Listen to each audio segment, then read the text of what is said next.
নমস্কার বন্ধুরা, আজকে রান্না হবে পটল পোস্ত চিংড়ি মাছ দিয়ে। কড়াইতে তেল দিয়েছি, এরপরে পেঁয়াজ কুচি দিয়ে দেবো।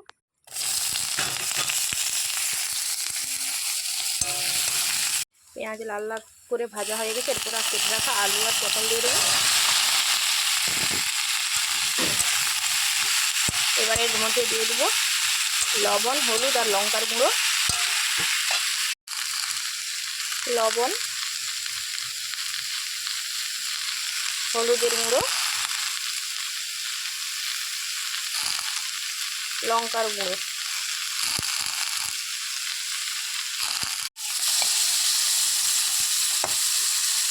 চিংড়ি মাছগুলো ভেজে নিচ্ছি, পটল পোস্ত দেবো।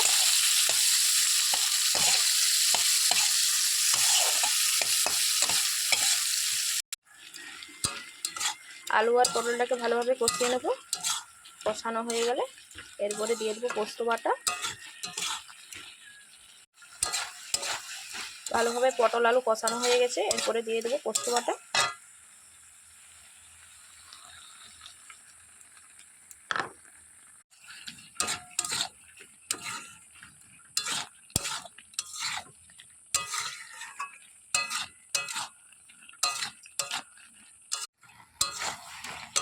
ভালোভাবে কষানো হয়ে গেছে, এরপরে জল দিয়ে দেবো।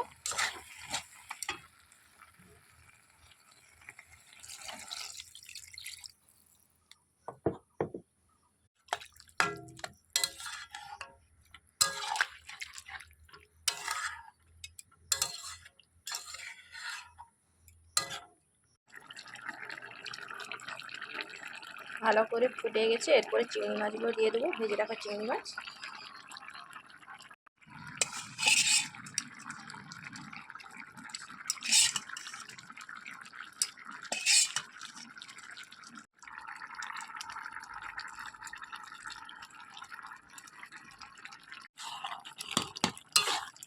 এরপরে একটু ঘাঁটাঘাঁটি করে নেব।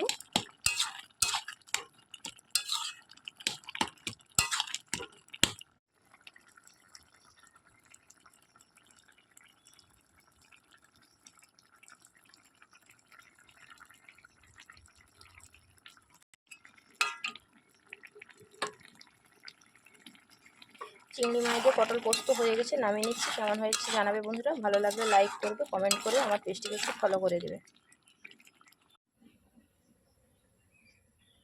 আলু পটল পোস্ত দিয়ে চিংড়ি মাছ কেমন হয়েছে জানাবে বন্ধুরা। ভালো লাগলে লাইক করবে, কমেন্ট করবে, একটু আমার পেজটিকে একটু ফলো করে দেবে।